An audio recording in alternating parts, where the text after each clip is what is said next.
starts beeping, you just follow me. What would you be doing if that starts beeping? Running like hell back to the house.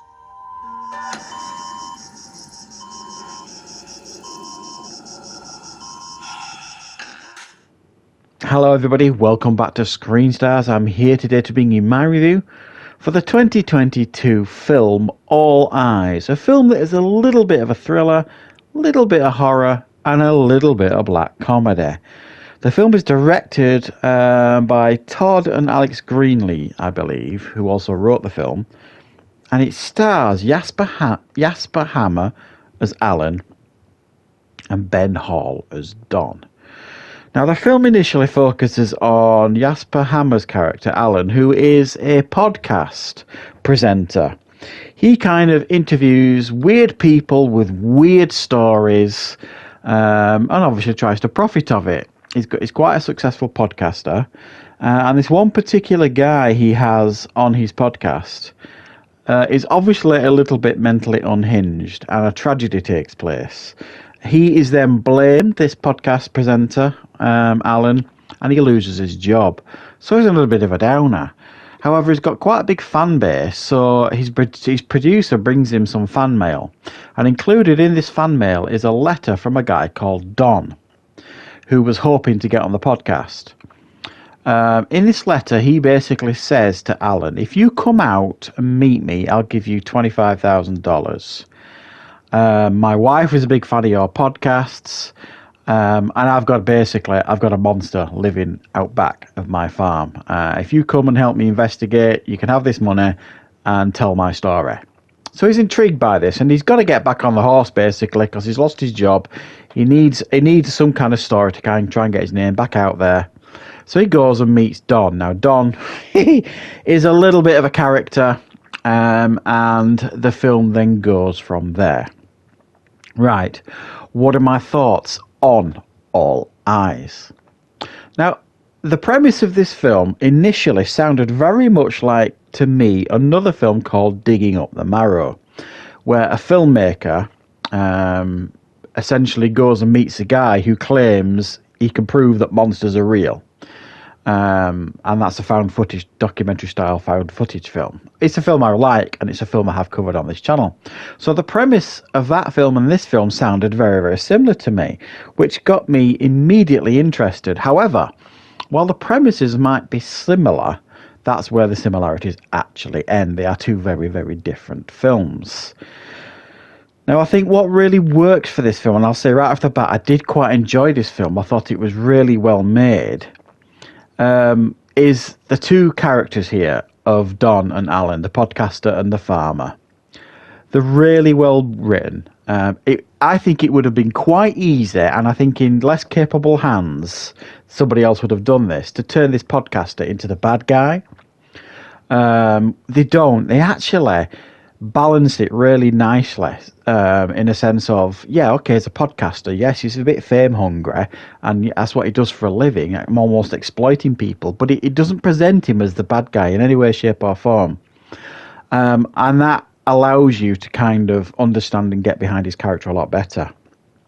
And it's a very similar story with Don. When you first meet Don, he's a very, very prickly guy. He's not very friendly. He's not very welcoming to Alan in any way. The only reason he's really there is because his wife, who's passed, was a big fan of his podcast, sort of thing.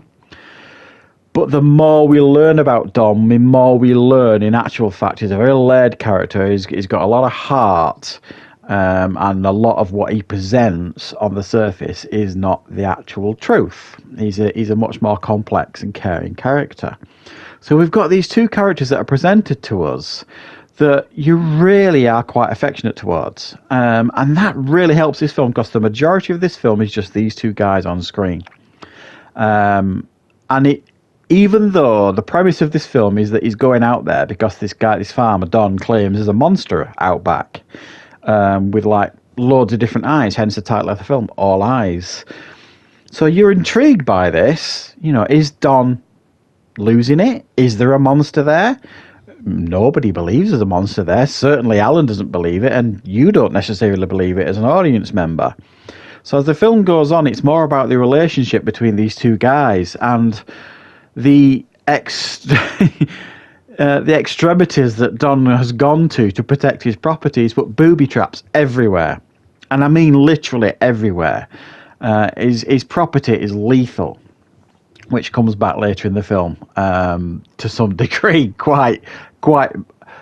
It becomes quite a big part of the film in the last quarter, certainly. So he's a very, very odd guy. So it becomes something else. This whole storyline of this creature, so-called creature out at the back of this farm, is almost like a side story, because you're more interested in these two characters and the subtle, dark humour that is projected to us as we're watching. And then the mystery becomes more intriguing, because you start questioning, actually, is there actually a monster there? Because it gives us enough evidence to suggest that there may well be a monster there. So the film then becomes something else. So it constantly holds your attention, this film.